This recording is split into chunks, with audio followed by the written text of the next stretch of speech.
شاعری به نام بلند اقبال شیرازی خیلی زیرپوستی و بینامتنی توی شعرش آورده و میگه گذارند داغی به ران سطور حیوانات زبون بسته مثل اسب و قاطر و یابو که چی؟ که بشناسدش صاحب از راه دور. خب سؤال، چرا داغ زاهد نهد بر جبین؟ جبین را ندانسته از ران یقین.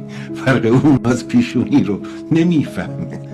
پی صید خلق است در صبح و شام، گرفته از تسبیح بر کف چو دام. اونم ابزار شکار و شابورتی بازیشه. اما کسانی که بر دل نهادند داغ، بر شهوت قدرت و دنیا طلبیشون افسار زدند، از ایشان مگر خلق یابد فراغ.